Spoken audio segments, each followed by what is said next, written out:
When he turns 21, his father reveals to him that the men in his family can time travel, and he uses that power to win over the girl he likes. That's why today about time. This is the story of Tim Lake, a boy living with his eccentric family, including his mother Mari, a sweet yet tough woman.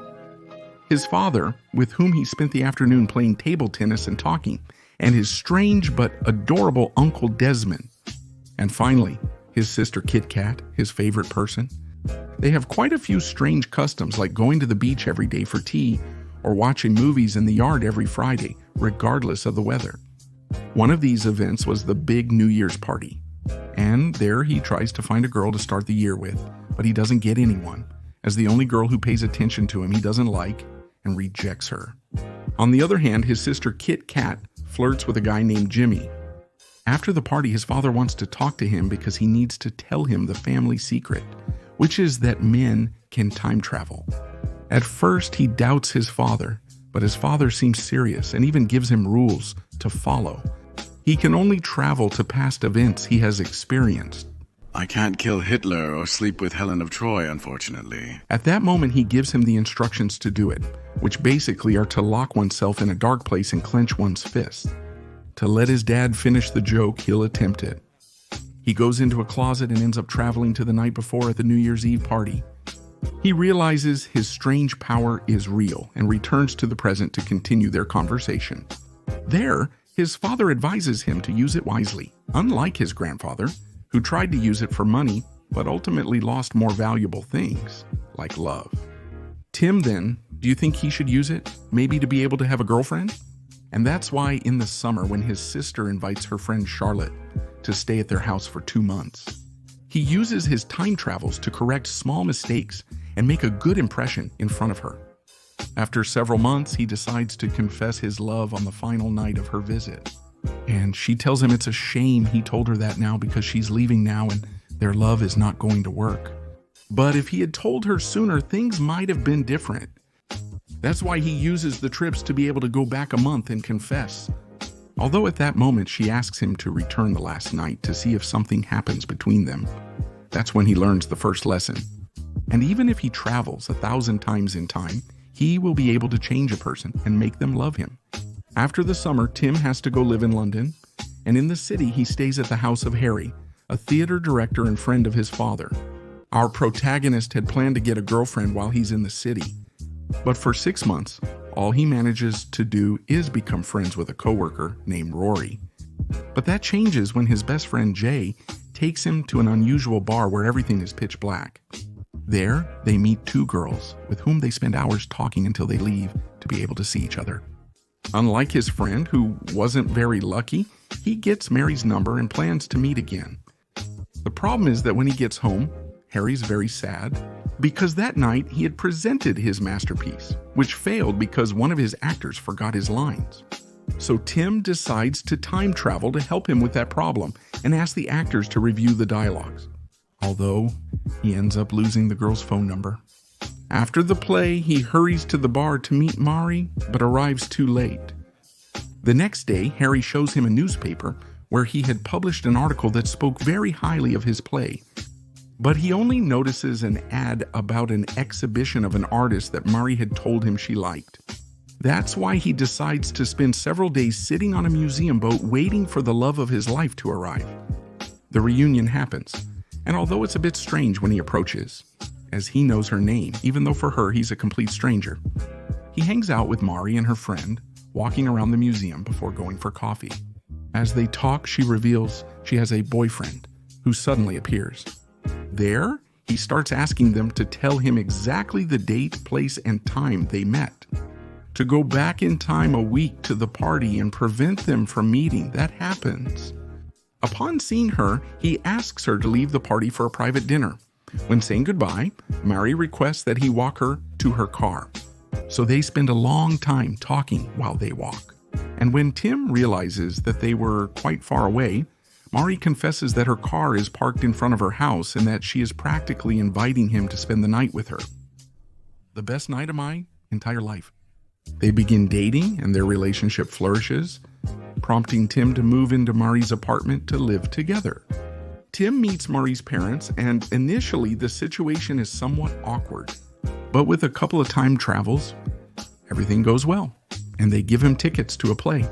Since Murray is too tired to join him, he invites Rory. After the show, he notices Charlotte there and goes to talk to her. Despite multiple failed attempts to talk to her, he decides not to approach her the third time and continues on his way with Rory. But this time, it's Charlotte who sees him and approaches to talk to him. Although she had plans with a friend, she decides to cancel them to invite Tim to dinner. While they talk, she tells him that she wishes she could go back in time to be with him during the summer. When they finish, she invites him to her apartment. He does, but when she invites him in, he refuses and runs home because he has something important to do. The encounter with his first love made him realize his deep love for Mary, and he went straight to her house to ask her to marry him. Happily, she accepts and thanks him for asking in such an intimate way without people around, although he was really hiding something from her. After that, the two of them go to Tim's family home so they can meet her, and there he meets his sister, who tells him that her life in London is not going well. She also broke up with Jimmy. He disregards it as she rushes to see Marie. At dinner, they surprise her with the news of their engagement. The good ones. News doesn't end. The good news continues as they also announce that the ceremony would be very soon because they are expecting a baby. Are you pregnant? Did we just stop? Who is the father? After that, they return to their home. Through a game, they decide what their wedding will be like in one day. The long-awaited day arrives, perfect in its own way. They have some problems, like Mari's dress getting a little torn or a storm ruining the party venue. But that's all irrelevant as they're both quite content. Perhaps the biggest problem is that the groom chose Rory as his best man, who gives a terrible speech. Tim fixes it by time traveling to ask Jake to be the best man. The problem is that it doesn't work. He tries asking Harry again, but it doesn't go well. Third time's the charm. And he asks his father, who manages to say a few words suitable for the occasion. After their wedding, time passes, and their daughter is finally born. And they also move to a larger house to be able to live comfortably as a family.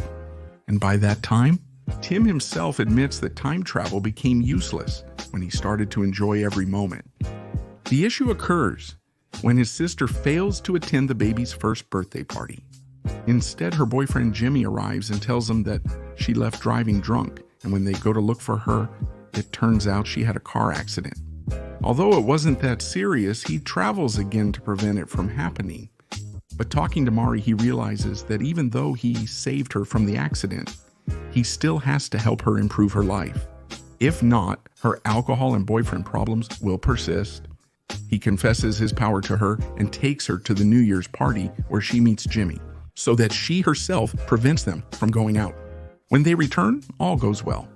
She realizes she's now dating Jay and is thrilled about it. He, for his part, returns to his home with his family, and he realizes that there is a small detail that has changed in his life, and that is that his daughter is no longer there. He now has a son. He travels back to the day his daughter was born and tells his father what occurred. He tells her that if she travels before the birth, it will also change the sperm that gave her his daughter. So he prefers to be with his daughter again and let the accident happen again. He now accompanies Kit Kat until she realizes she must change for her own good. Mary tells her to try dating guys who are good to her, and Tim takes that opportunity to suggest she try having dinner with Jay. After returning from the hospital, he sees his child and realizes he wants another baby, but his wife doesn't share his enthusiasm for the idea. So we see them a few years later with their 3-year-old daughter and their new little one, having a perfect life and everything seems to be going well, but one day, by mistake, their daughter ruined a very important job for Mari. But worse than that was the call they received from Tim's mom. There, they travel as soon as they can to their family's house, as it turns out that their father was diagnosed with cancer. He is going to talk to the man to ask him how much time they have left together. Despite only having a few weeks left, he shared his 2-part happiness formula with him, which was the most important thing. The first part was to live each day with the good and bad moments. But for the second part, he must relive each day exactly as before to avoid affecting the future. but appreciating every little detail to the fullest. This formula seems to work. But sometimes there are days that are better lived once, like his father's funeral, which is clearly something hard to face. And then he uses time travel to be able to talk to him as many times as he can. Although sometime later, Mari asks him to have a third child. At first, he's not enthusiastic about the idea, knowing that after the baby is born, he won't see his father again, because it would also change his son. He accepts it, knowing that being a father with the woman he loves makes him the happiest.